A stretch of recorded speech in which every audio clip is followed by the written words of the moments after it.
Thanks for tuning in to Becoming Something, where we promise to keep the conversation honest and real for young adults in their 20s and 30s. Every moment we live is training for a future moment, and that's why we do this podcast, because we want you to be prepared for everything that life is going to throw at you. Our hope with this podcast is that it would help you become all that God desires you to be. So with that in mind, let's jump right in to this week's episode of Becoming Something.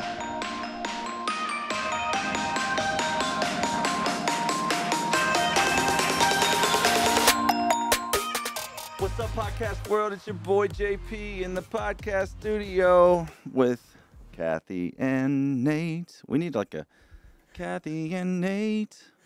And John Bob. Wow. I don't know if we need that. Wow. What's up, guys? Hey, have you noticed what's to your right? No, you? Our bobbleheads. Yeah. Too bad. If you're watching on YouTube.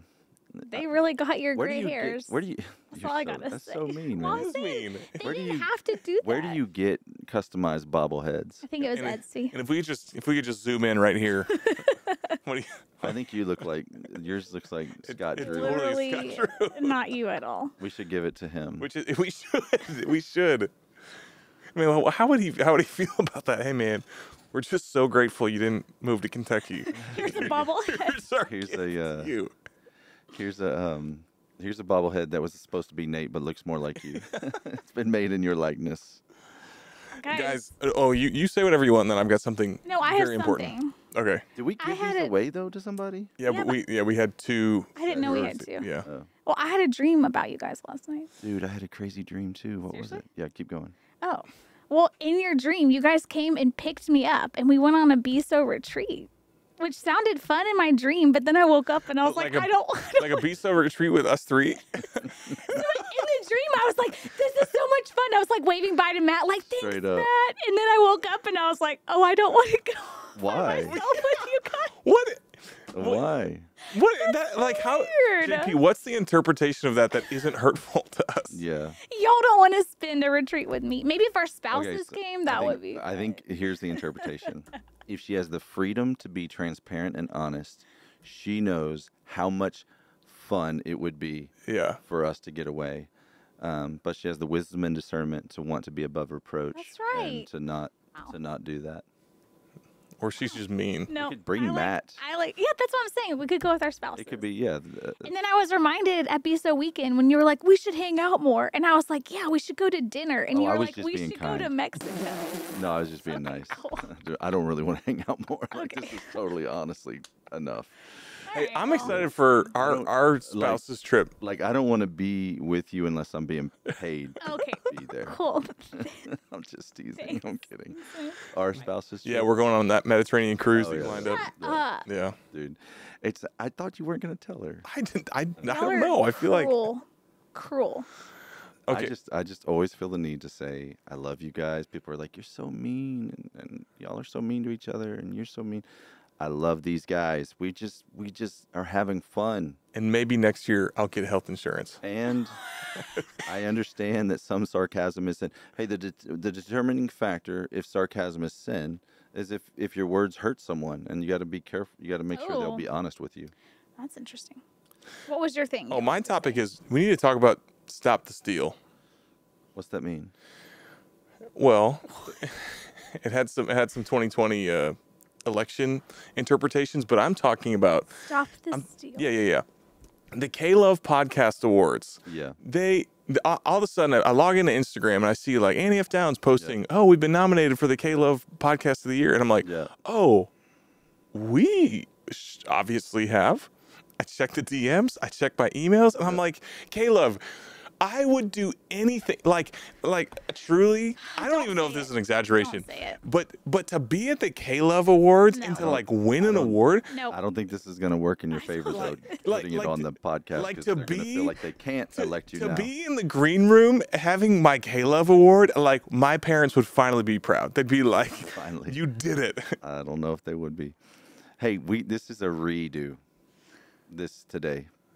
Really? Yeah, Did because Nate the not other do a day. good enough job? No, the other day we called Willie Robertson He was kind enough to answer the phone. Call. I had an amazing conversation with him. I learned so much. Then our building was struck by lightning, and then a series of really terrible things happened. And for the first time, actually second time, we've had to record. The first time was Jackie Hill Perry. When she was like 10 months pregnant. Yeah. That was pretty bad. So twice with guests now. So can we call my hero? Yes. Does he even want to talk to us again? I don't know. That first conversation was so good. Be nice. I'm like, how do we recreate this? Oh and he's awesome. So he'll crush it again. Man, I'm nervous.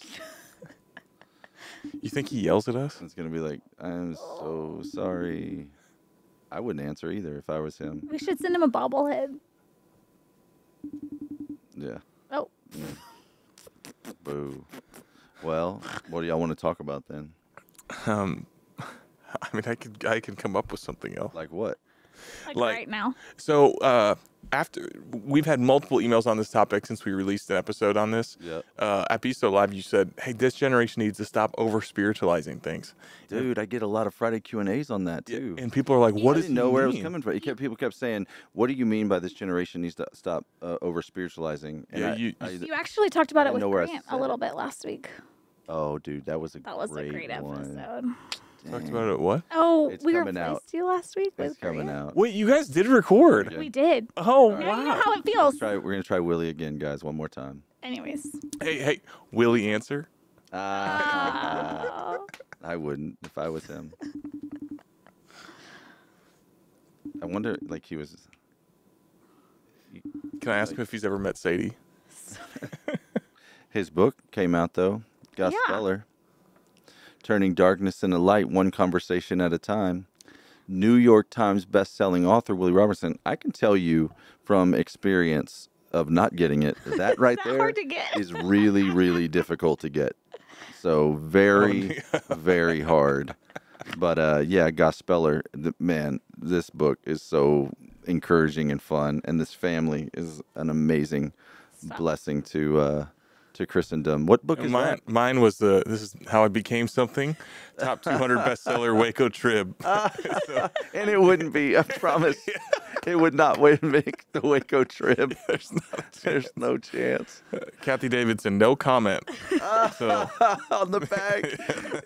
This is a book that he made. Okay, it's not real. For BSO. But it's real enough. And my best thoughts are in there. Rather than just add the cover to a book, they actually bought a book that is completely and totally blank because Nate loves to spend money. We got a BSO sign. I was like, how much was that sign?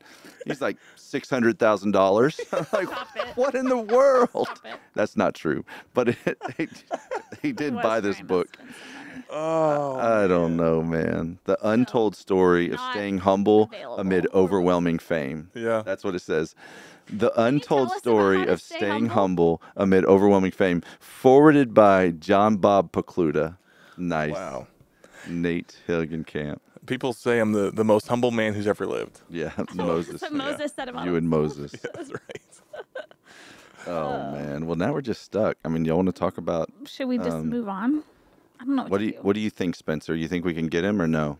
Hannah reached out to his assistant. We still haven't heard back, so TBD. I'd be upset too. We did this once and we lost the file, and that's on us. You know, got vacuumed up. Did you hear? Yes. That's So we literally. So what happened after the building got struck by lightning? Then the little SD card.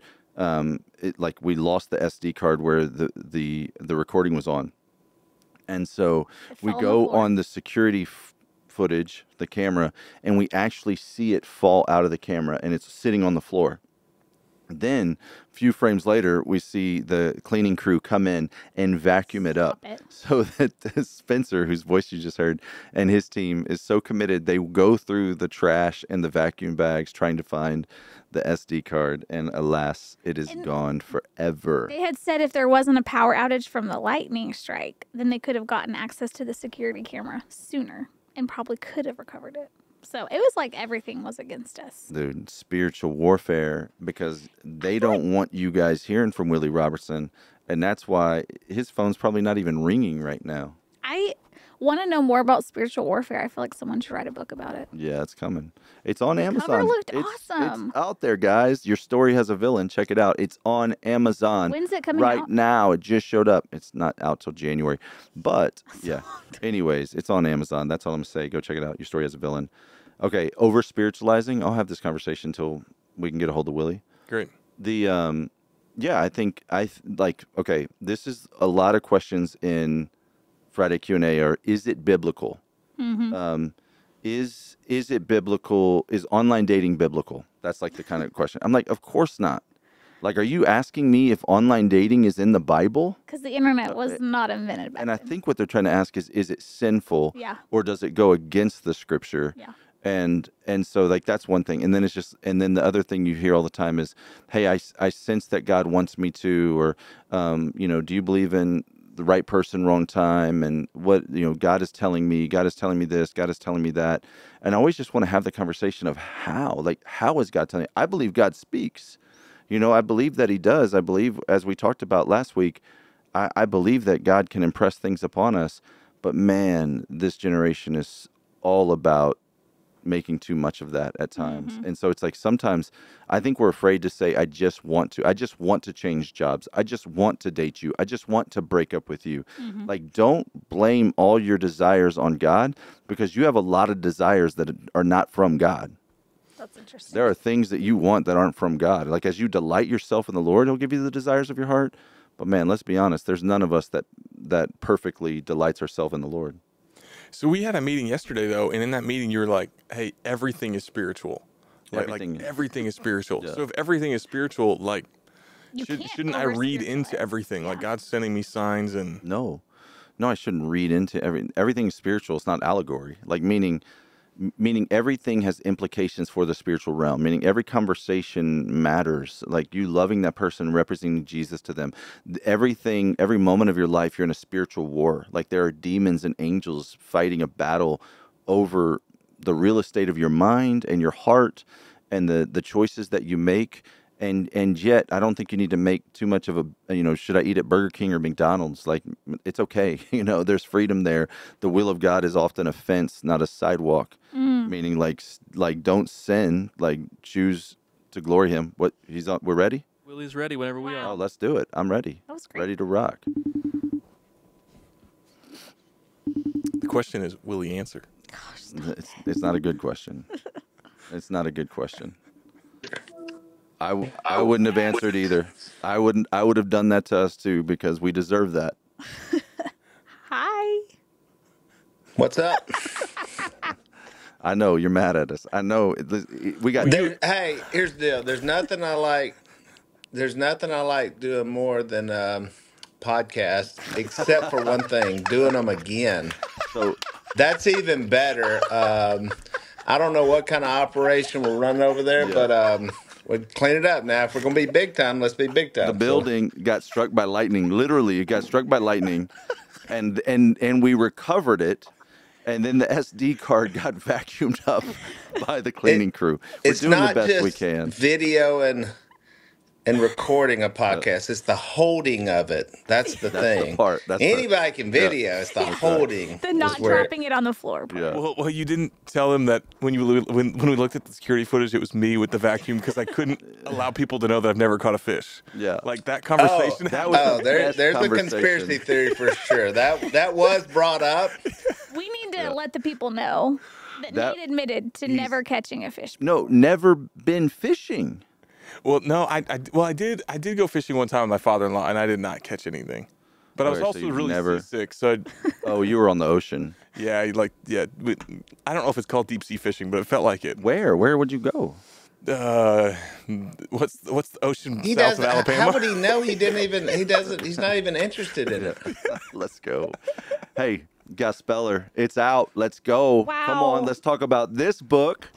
It's amazing. It looks so good. It's amazing. You know what? Hey, the reason that that other one got deleted gave me time to dive into this thing.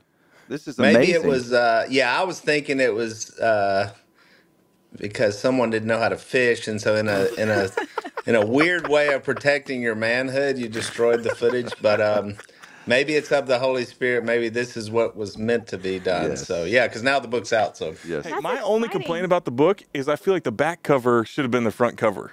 Like that face would sell books. Yeah. So don't hide it on the back. Because this is his book. He put his yeah. ugly mug real big on it. there was a discussion, and I didn't want anything to take away from the gospel. So I wanted it This just to guy. be front and center, and I'm in the back. That's It's actually a good cover. It looks it's so interesting. But it's the most interesting title ever. So what does it mean? Gospeller, tell us about Are it. we saying it right? Gospeller? You are, yeah. I've done a lot of these, and most people are not. And for some reason, I'm acting like a linguist, like I know. Like that. All I know is when I push the button on the computer, and she said that's the way to pronounce it. So, and then now I'm some sort of expert on pronouncing the word. Excuse me, it's Gospeller. Gospeller, yeah. Corey said you should put two L's, and it would have been obvious. But that is a way to spell it. So I had never heard of the word either. I was writing the book on sharing your faith, and Corey came in and because I had some other titles originally, and Corey came in and said, "Hey, I found this cool word," and she said it's called Gospeller, and I was like, "That is the strangest word ever." And she read me the definition, which is one who shares their faith, one who preaches the gospel publicly or personally, not necessarily pastoral, more just like common folk, and it used to be in the language, like it used to be very common, like that was a common word. I've read it Interesting. all over, and a couple hundred years ago that was very common, and so perhaps it's the reason the word went away is because people don't share the gospel as much, and they were called, like they were known gospelers, and so in Europe and in America, and we found that word, and I said that's the perfect word, and then the subtitle, I was trying to figure out a subtitle to like capture this book, and this one was so interesting. So I'm working on another project in my business world with some optics we have where you would right it there when the sun goes down. It's kind of hard to see it, and I've got this new scope system that you can click a button, and it literally turns the dim, dusk into daylight. And so I was looking at the marketing stuff for it, and it said turn dark to light, and it had all these photos, and I went, that's my subtitle. That's it. Turn Cool. darkness From to the light, scope. one conversation at a time. So it's like, I felt like it was such a cool way, and as far as what we've done as a family is mixing our business in with our spiritual, and so it all looks the same. And so literally the name of the book and the subtitle, all this came from family, from business, all together smashed with the most important thing in our life, which is the gospel. Yeah, So I cool. love that. You guys know I never fanboy. I mean, everybody we've had on here, it's cool. I know that the ground at the foot of the cross is level, but the Robertsons, man, it just feels. I don't know of a family that has a more positive impact in modern times than your family on our country, and so I'm really really thankful for you. I honor you, and I'm sorry we deleted your podcast. And and I'm just going to take your statement. Yeah. This family has impacted more than anybody ever, and we lost footage of what we had. Yes. Like that's tragic. This is what I want you guys to do, listeners. I want you. I'm serious about this. I want you to get 5 copies, and then I want you to get a group text, and I want you to text those 5 people and say, "Hey, will you meet me Thursday at 7 at the coffee shop of your choice?" And read it together, because it's going to challenge you. It's going to spur you on, and I think that we are all called to be gospelers, evangelists, to herald the good news. Like that's why God left us here, is because we're armed with the good news of Jesus Christ, the gospel. That word is just Greek for good news, that we're telling people how they can live forever. And so how did you become a believer, Willie? Well, obviously, I grew up in it, and that's the first chapter of the book. And what kind of the genesis of this was really like the movie that we put out last year called The Blind, which was Phil and Kay's story incredible. of faith. And I think people may have heard the story, but it's a powerful depiction of how bad their life was, how bad Phil was. The marriage was over. He'd kicked out Can I say this? the kids and mom, and so everything was over. I mean, it was just like there's nothing that can save this thing. and here comes the gospel in. Dad's sister, who loved the Lord, and up until she's passed away now, and she begs this preacher to drive across state lines, go into this bar, study with her brother, and she said, if you convert Phil, he'll convert 1,000. And how she knew that, Wow. because it really didn't look like he was much of anything, just really wasted talent and Millions. just a wasted life. And this guy goes in there in this most adversarial way. Phil did not want to see this guy, and he toted his Bible in that bar and preached the gospel to Phil. He planted that seed, and it was about a year later. It wasn't like a instant thing, and he came back when he was at his lowest point, and he said, hey, I want to hear more about that gospel and that Wow. hope, and that good news. So he becomes a believer. Kay becomes a believer. The marriage stays together. The family stays intact. Had that only affected me and my brother's lives at the time, it would have been completely worth it. But what happened was it opened up this whole thing of what God could use then. Phil was then poured into his business, which was Duck Commander. Eventually, here comes the television show, Duck Dynasty. We have a prayer at the end of the show that not only is in America, it's all over the world. We've made movies, we've made podcasts, obviously sold a lot of books. So hundreds of millions of people all over the world have been impacted by the gospel. And here's the thing, I can trace it back to one couple in Junction City, Arkansas, who had no money, no fame, no anything, no really not much of anything other than a devastated life that was changed by the gospel. I can trace it back to two people right there as far as in our circle. And it has affected every day of my life since, up till this second when I'm talking to you and the people who are listening. Had that not happened, I have no idea. My life would look completely different, and it could have ended in tragedy. Now, I look back, and I'm really appreciative of that, which is why I still share my faith, because I feel like everything we have was because of that. Yeah. But as I look forward, I go, who is it that I could talk to that could literally change the dynamics of their marriage, that could keep it together? Who could it change their children, their grandchildren, and so you just never know. And what could be holding us back could be having that conversation with someone. And it's not just stranger; it could be someone you know. And as I thought about this, and this book, and this is why I'm really proud of it, because I taught a little thing during COVID, and I wasn't traveling as much, and I was teaching people how to share their faith and how just really in a very simplistic way. And I got so many of the same kind of responses from people, which was, I just don't know where to start. I would love to. I don't know where to start. Yeah. Or they would disqualify themselves and say, well, I just don't know the Bible well enough. Or I just, it's not my gifting. It's not, so I heard all these things. And so what I wanted to do with the book was try to break down those and say, make an argument that the calling is for everyone. Matthew 28, the Great Commission, is a mission that we can live our life of making disciples, baptizing people, and teaching people. Because I run into a lot of people, they're not anywhere near any of those three things. Yeah. Living their whole life. And so the mission, if the mission's wrong, if your mission is, I try to go to church and I try to be a good person, that's not the mission. That's not what Jesus said to do. But a lot of people are trying to live their lives under that mission, and they're looking around going, man, something feels like it's missing. And I feel like even when people come to the Lord, no one ever mentions to them about going after other people. Yeah. And so I have a feeling people are going, well, I didn't know that was part of the deal. Yeah. What if it's the whole deal? Yeah. And Jesus was like, the whole thing is, you got it, that's great. Now take it to someone else. And I felt like he was very clear in Matthew 28, which was saying, hey, y'all, you're going to have to get out there and get after it and go after other people. Even though it was unsafe, they were all going to die over this. He was like, this is your mission in life, is to get this out. Yeah, if you're listening and you're a believer, you're going to interact with people today who are going to hell, and God's plan for them is to share the good news that they can live forever with Him in paradise, that they can have their sins forgiven, that He's no longer counting their sins against them if they trust in Jesus. And that's why we're here. Like, that's why our heart beats in our chest. That's why there's breath in our lungs. Like, we are on mission. It's why God didn't take us home when He saved us. He left us here on mission, and He gives us another 70 years or 60 years or 30 years or 20 years or 5 minutes so that we would tell others about Him. And that's why I'm excited about this. I hope you guys will read it in your small group. Truly, don't read it by yourself. Read it with a friend.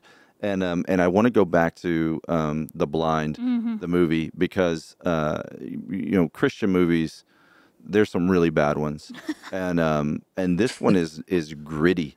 I mean, it's like Yeah. the acting's phenomenal, the storyline's phenomenal. I cried, I laughed, I cried some more. And I mean, I watched it. My wife was mad at me because I watched it without her, and then we watched it again together. But you're gonna love it, and I know like our credibility's on the line. Listen, there's a lot of books we pass on. People are like, hey, can we come on? I want to talk about the book. We're like, no, we're good, thanks, but no thanks. Really busy. And so I only want to put things in front of you guys that I think would be an encouragement to you guys. I understand our credibility's on the line, and you guys you already don't like Nate, and so we got that working against us, and so. Anyways, So you get opportunities to share your faith because people ask you to speak on stages all the time. Most people listening don't have opportunities to share the gospel because they're not on a stage. They're not asked to be on podcasts. So what are they supposed to do when no one's asking them to speak on a stage? That's good. Great question.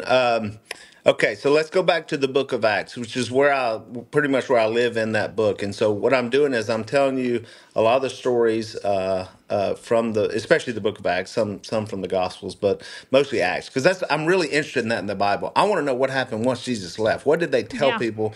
What was the responses? And so I'm going to kind of live there, and then I'm going to mix it with a lot of the stories that I have where I've shared with people success and unsuccess. I mean, however you rule that. I mean, you never know. Like plant a seed, sometimes I have a conversation for 20 minutes. Sometimes it's 2 hours.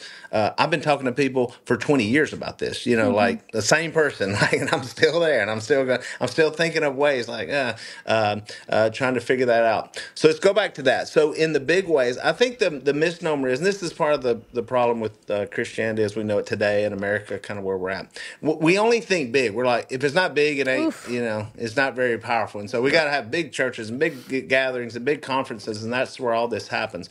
Go back to the book of Acts. We start with a big one, okay? So we got Acts chapter 2. The Holy Spirit shows up.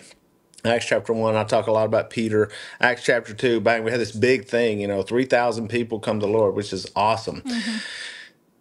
Pretty much after that, most of these conversations are small ones. It's small groups. Even throughout the Gospels, you look, there's not giant gatherings. It's not like these. It was always a giant thing. I'm seeing Zacchaeus. That's a onesie. We're going to talk about Philip and the Ethiopian. That's a onesie. You got little groups, little tiny things that are happening, and these are all the stories that are going to end up changing the world. You know what's amazing about Acts chapter 2? If this were in America, let's say we had that happen, 3,000 people came to the Lord, and I never read in the book of Acts about them sitting around going, hey, we've got to do that again. Like, okay, get everybody back together. Peter, you do, in America, we would keep trying to run that over and over and like, just keep that going. I never see them trying to duplicate what that was. They just went out and just kept preaching it. So most of this happens in small settings. And so this book, honestly, it's not for a church. It's not, a church can use it however they want, but it's like, I didn't write it for like a pastor to get up. The book is for the church. Yeah. It is for, I was speaking in South Carolina night before last, and I've got this new product coming out, right? These hunting things, and these are a bunch of good old boys in South Carolina. And I said, now if I wanted to get the word out about my hunting product, and I pointed at that preacher, I said, would I have the pastor talking about it, or would I have you 2,000 men talking about it to who you know? That's right. Good. Hands down every time. You want the 2,000 people. And so it's the same way with the gospel. If we can get the church, when the church gets revived and the church gets out there and says, I'm telling everybody I know about this, that's when I think we'll see some true revival start to happen, is when those conversations start coming from there, not waiting on the one person to say that. Yeah, it's happening. I think this generation is catching that vision and realizing, like, man, we've got a superpower. Like the Holy Spirit will partner with us to bring the dead to life. Like we've got to tell them. And so it's and this can happen anywhere. This can happen. Let's say somebody's reading the book in small town Iowa, or wherever, and they're going, man, the churches here aren't that great. I've got, we got 100 people at the group we met at. You can take this book. You got the Bible. You don't need the book, but I'm just saying, like, I can give you a couple of, like, Yeah. a couple of, I guess, helpers to say, hey, here's a few scriptures. I have seven. Seven is what I usually typically talk to somebody about. And so, Yeah. and I do that on purpose. There's a lot of, the Bible's big. And so one of the things is that's so intimidating, it's like, how do I, there's picking up this book, and I got about seven passages, especially those at those times in the New Testament where there was like some life change and Yeah. some of the terms they mentioned, because I want them to know what those mean. I want them to know what repentance is. What does that mean to repent? What is that? It's a one-time thing. It's a constant thing. So I'm going to go through that with them, and so you can take this. You can be in small town wherever you're at, and you may go study with 10 people that in the town. Let's say 5 of them get converted. Boom. I mean, that's, Yeah. you've got a little mini revival happening. Despite what's happening at the church, despite that, the worship stuff's not that great, or what, or the preacher talks about whatever. So you can do that. And this can happen everywhere, which is what we see in the book of Acts. It was just going through and it was spreading out. We know it worked because we're still talking about it today, 2,000 years later, halfway across the globe from where it originally happened in a different language. And we're still, I'm living every day of my life still thinking about this event and spreading this around. And once that happens, it starts getting infectious, and then people. And I talk about that in the book, and there's a couple of people in the book who never dreamed they could ever do this. Yeah. And so, because they do, we expect someone, we're like, we're paying the preacher. That's what he's supposed to do, right? And so that's that's never the way it was supposed to be done, right? It wasn't like we'll pay some guy to do all our spiritual stuff, and then we can just kind of hang around and not live on mission, Or even support we him. believe in these lies. We believe in the lie, which is, I think this comes from the evil one, which is, okay, I got a new rule. How about you just keep that to yourself? Yeah. And everybody's like, okay, that sounds good. Yeah. So just never talk. That's your personal thing. Yeah, keep keep that it to private. yourself. And that's just, what a lie. It's like it's going to be impossible for me not to talk about it. The same way I would talk about it, and I make this case in the book, the same way I would mention my wife's name. And I'm going to bring her up constantly because I'm in constant relationship with her, and we're constantly talking. So I'm going to say, hey, me and my wife are talking the other day. As natural as that is, I want the same kind of natural way to talk about my relationship with Jesus. It's going to be impossible to separate that. I always I show up somewhere and I'm like, hey, where's the best burger in town? And everybody shout, like there's a bunch of people there. They start shouting, oh, this place, and I'll grab one of the names, and I'll say, oh, is it In and Out? And then, no, it's not In and Out. It's this place. It's Billy Bob's. It's this it's this burger joint. And I just like, hey, you know what you just did? And they're like, what? I'm like, that's evangelism. Like you were just eager to share about something that you loved. And it's your favorite thing. And this is Jesus. I think we get so stuck on the technique. And listen, as you practice it, it's like anything else in life. You're going to get better at it. You're going to know where to go. You're not going to be stumped by the objections. But there's this little book that goes with it, Sharing Jesus with Confidence. That listen, this thing is $4, $3.99. Everybody can get this. You can pick it up with this book, and this is going to be something that you can keep in your car. It's going to help you. You can hand it out to somebody. But I think it's I haven't seen something like this. There's another little book like this, like back in the 80s or 90s, that I know was really Master Plan of Evangelism. That was really helpful. I think this is the follow up. The 2024 version of that. So I hope you guys get it and share it and read it and learn from it. Yeah. You say something? You mentioned that you've been sharing the gospel for the past 20 years. Can you remember what it felt like when you first got started? Because I know a lot of the objection is, I've never done it before. I don't know how. It seems scary. I'm not extroverted. How did you get started, and what did that look like? And how even is it different now, 20 years later? Yeah. Well, it's more than 20 years. I'd say probably closer to 40. I'm 52 now, so I put in there my first Bible study. Actually probably not my first. The first one I remember very well. I was probably in junior high maybe, and the guy's on my list, Keith. He still lives in my hometown. I've heard. I got to go find him. I haven't seen him since probably then, and I'm just wearing this guy out, man. I'm just being so belligerent. It was so awful. And he's crying. And I'm like, I got him in, and I'm just stomping on him, because I knew more of the Bible than he knew at 12 years old or 13, however we were. And that it was not one of my prouder moments, but that's where it started. And then we would have these conversations, and I still have these to this day. Like the main thing Dad and I talk about, it's not hunting, it's not business, it's certainly not television. We still talk about who we're studying with, where the message goes out. Like I just was on the phone with Mom, and she was saying, and Mom's the translator, because Phil doesn't even have a cell phone, and so she was like, Willie just spoke in South Carolina. He said 50 something came to the Lord, and Phil's like, good work. I can hear him, but it's still that like that's what's most important. That's so cool. And then and I would learn from I would listen to him because Dad was studying with people weekly. Like there were people that would come down there to the house, and I've seen him baptize thousands of people in that river in front of the house. And because once you kind of get known for it, people will start bringing people to you, and they'll be like, "Well, go talk to him," because he's kind of got a knack for this. And you do get better. You do get better at it, and so.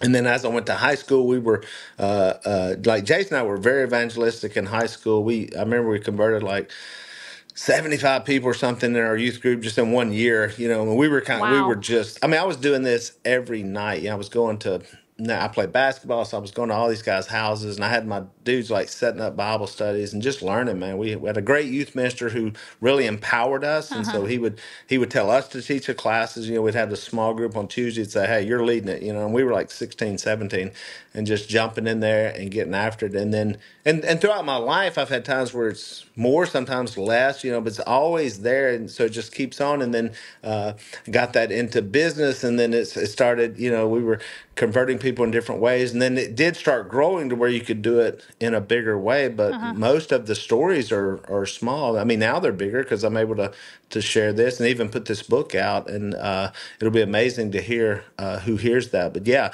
because I never knew when I was 25 years old that one day everybody know who I am. I had no idea. Right. I didn't know that at 30. You know what I'm saying? Like wasn't Doug Dynasty didn't start till I was 40 years old. Wow. So No way. like it hasn't been that long, and so I think God has definitely with this book in particular. I felt it's the first time, and I felt like we've done a lot of great stuff in the kingdom, but for the first time, it's like I felt like God was like, I have this message I want you to get to people. It's very simple. It's not. I wrote it, so it's not like super in depth. And I told the lady the other day, I was doing a podcast, and I said, I don't want to tell you my opinion on it.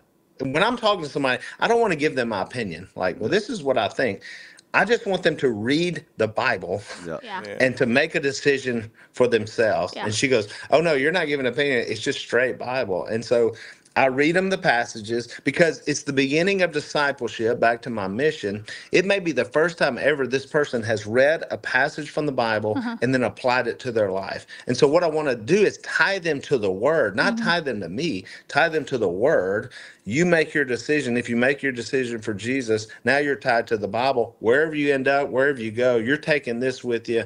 And that's how I want it to start. And I just see things we're doing today. They're not quite, they're just different. They're different in, and I talk a little bit about church settings, and, I'm not opposed to church settings at all. But it's for me, if you think about going to church, which I don't even use that term, but like, if I understand what everybody is using it for, if you go to a group and meet, it's probably the worst place to have a conversation anywhere. Yeah. You show up, you walk in, 99% of the people sit in the pew or chairs, they listen, and then they get in their car and they leave. Right. So there's not a lot of conversations happening. And Right. so to really have a conversation, it may take a little longer. And I think really powerful conversations will come on a Thursday, like you were saying, or a Friday or a Saturday, or sitting in a duck blind, or people that fish, not some of you guys, but like people that fish can sit there and have this conversation. But that's where you'll have a deeper conversation where you can get into someone's story. And I talk about what your story is. John chapter 4, the woman at the well, master class. Yes. Master class from Jesus Christ. Yeah. Well, I don't know how to start this conversation. Here was the question Jesus said, can I get a drink of water? Like, that's where it started. It ended with the whole village coming to know Jesus. That woman got into her story. He dealt with her story. He pushed a little bit harder. And these are conversations that when I'm having conversations, I am looking for change. I'm looking, if there needs to be change, Zacchaeus, Jesus invited himself over to his house. And change happened. Yeah. And Jesus gave us a clue on what our mission should be. Son of Man came to seek and save what was lost. That's the whole goal here. So I am looking for change. I'm not just listening to stuff. And we do need to have one of the chapters called Hope Yeller. By the way, it all rhymes with Gospeller. So Hope Yeller is us having hope and good news. Because are y'all seeing this to where I feel like Christians, they think their calling is just to tell you how bad the world is. Critical. And I'm like, I get Critical it. Like, spirit. it's like, I can't believe it. I just saw this and I just heard this. And so we're just perpetuating a bunch of bad news, but we're not often, we don't have good news or we don't have solutions. And so we need to be people that have hope, not just the direness of where America's going or where, where the world's going. We need to have some good news. Yeah, man. You know Scott Drew, Baylor coach. You know his name? I know the name. I don't know him personally, but I know the name. Anyway, so they won a national championship. No big deal, but big thing in Waco. National championship. Let's go, Baylor. Come on. But he's an evangelist, and he had heard that you had never been fishing, and he's a big fisherman. And he said, "I'm going to take you. I'm going to take you on your first fishing trip." So That's I was amazing. thinking about that as you were talking about some of you don't fish. How do you stay motivated? Like you seem so passionate about this, and I feel like you shouldn't. Like you've reached the stage of your career, you could just live on the beach in Cancun. Like you've earned it. Take a break, take life easy, relax. Like why are you still motivated to do all this? It's the mission. It's because I'm here to I'm on a mission. Here's what I think about life. So I'm 52 years old. I'm thinking, how much time do I have left on this earth? I don't know, but even if like roll the dice and I'm super lucky, and avoid some things, it's not that long. And so if my mission were to somehow get in a situation where I don't have to work or I can just like sip drinks on the beach, like that's just not my mission, And so when I'm in heaven, I'll be in heaven. While I'm here, I just think about all the things that could be done while we're here. So this generation, the people that are here on this earth at this time, like the ones who are saved, if you're saved, you're going to be there. And so, man, what an opportunity for us to work here on this earth to do those things. And so I would see that more like that kind of thing to me would be more of a worldly a vision and worldly heaven, I guess, is to finally make it, where you're older and you don't have to do as much. And so I look at it completely different as what a mission is. And man, because when I see someone that's changed their lives, again, think back to Phil Robertson and Kay Robertson. If their life doesn't change, I'm not here. So I'm thinking, wow, who is it? What's the scripture? How can they hear unless somebody tells them? We have to tell them, we have to motivate. And so I just feel like it's part of a mission in life is to get this out. And I want to be known by that. I want to be known as someone who works for God. I want to be known for sharing the gospel. And I don't want to be known for Duck Dynasty. I don't want to be known for like what I've done in business, and because I've sat in too many funerals, man. I've sat in funerals, and I'm thinking, that's it. Like that's it. He loved Baylor football. He was all about Baylor, man. He was at every game. If they say that at my funeral, I mean, I'm gonna make a video before going, do not say that I was all about LSU football, because I don't want that to be. But it's about how I live my life is how I'm gonna be known. Yeah. And I told that group there night, I said, why is it that we think that somehow we're going to be known in heaven differently as we're known on this earth? We're like, I hope I'm known differently up there than how I'm living my life. And that's what still motivates me, and that's what still like just think about lives changing. And when I see someone's life change and I see them now, 1 Corinthians 15, it's not like when he says the gospel, which is what this whole thing is about, the gospel. 1 Corinthians 15, 1-4 is where he says, I'm going to remind you of the gospel, which you received and on which you've taken your stand. And so how is it that's probably a better question to ask people. I don't ask people, do you go to church? Maybe a better question is, how do you make your stand on the gospel, And so that's where you make your stand, make my stand on the good news of Jesus Christ and how it changes lives. I've got it, and it's awesome. But there's so many people who don't. Even in my hometown, this town is like 100,000 people, and I mean, how many people go to church? What they say, like 10% of the people actually even connected with. And I'm like, this place seems awesome, And that's here. Like I was in Seattle 3 nights ago. Wow. Ooh, I mean, I was in downtown Seattle. You want to talk about some darkness? Yes. Yes. I mean, I was like, these people need the Lord, and so there's so many. I mean, it's just like there's just waves of people who are so lost and so blinded.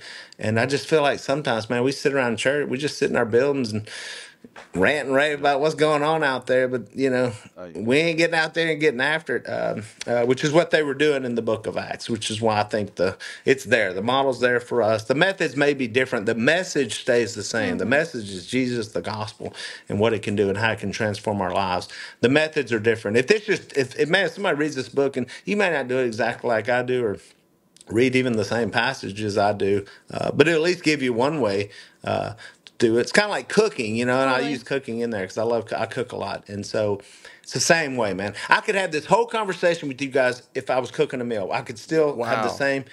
You know why I can do that? Because I've cooked that so many times, I know. Like, if my wife tried it, never a chance. My wife's like looking at the back of a recipe box, smoke's pouring out of the bowl. She's going, well, it says 2 more minutes. I'm like, because she doesn't do it a lot. She's still trying to read the back of the thing or whatever. When you cook a lot, it's like, and you're like, man, I've done this a bunch of times. The dishes are different, just like the people we talk to, like they're going to be different. Like when I dive into someone's story, man, I never know what I'm going to hear. Totally. And it switches up, Paul said he was praying that the mystery of the gospel could, or he actually asked for prayers that the mystery of the gospel could come out of his mouth more clearly. Yep. Why is he praying? Why is he asking for that? He knew the gospel better than anybody. Because it's always different. It's not, this isn't science. I can tell you one thing and someone else the next, and one person may respond, one person may not. All the stories are different. I may could say, hey, there's an idea of a church body, a group where you could be a part of, have community. And somebody would say, that's what I've been looking for. And another person would say, I hate that. Even the idea of that revolts me because I grew up in a place that was so mean and they were so ugly, or I was damaged, or I was hurt, or I was abused, or whatever. So so these stories are different, and trying to get this message out to people and trying to figure that out. And that's what some of the stories I tell are. Even people that I ask numerous times to study the Bible, they would not do it. And finally, boom, we get in there, we get through, and the gospel comes through and changes some lives. Yeah, Jesus is the same. The death, the resurrection for the forgiveness of sins is the same, but the delivery method can change based on the person. I think that people, when you hear us say, "Hey, you need to share the gospel," you're called to share the gospel. It's your mission. It can feel like duty, but as we've taken, in a past season, we used to take young adults overseas all the time on mission trips, and they would share the gospel everywhere we go. It's what we were there to do. In the same phrase over and over. I've never felt so alive. I've never felt so alive. And it's like, because the first time in your life you're living, like you're living the purpose, like why you're here, and you're feeling that life and that joy and that peace and all of the things, the fruit of the Spirit. Willie Robertson, we sure are thankful for you. We're thankful for the Gospeller. Pick it up everywhere books are sold. Thank you for having this conversation 2 times. Thank you for enduring us 2 times. Man, we're sure grateful for you. This one was better. Yeah, hey, give me a second run at it. It'll start getting better. Yeah, that's right. Yeah. Hey, make sure we figure out how to keep the footage and. Yeah, we're gonna do our best. Okay, yeah, we're gonna do our best. Hey, I'll roll in there and wake up. See you guys. Yeah, thanks, Willie. So much. Thank you so much. Bye. Yeah, he was so mad at you, man. I just was thinking, man, I think a cynical person could think, the Robertsons, they're just playing something on a TV show, and it's like talking to him. He's so much better than what he's even portrayed as. I'm like, this guy loves Jesus. He loves the Bible. Like, so good. Yeah, he's just a real guy. Fame hasn't changed them. Yeah. In a negative. And it hasn't impacted me. Yeah, either. It hasn't. That's how I've always said we're similar. Talk about humility earlier. Now, Kathy, on the other hand, fame has changed you. Yeah, I'm so famous. Money's changed you. So rich. Hey, we love you guys. Thanks for listening on that conversation. Go tell someone about Jesus. Come on. Talk to you next time. Bye.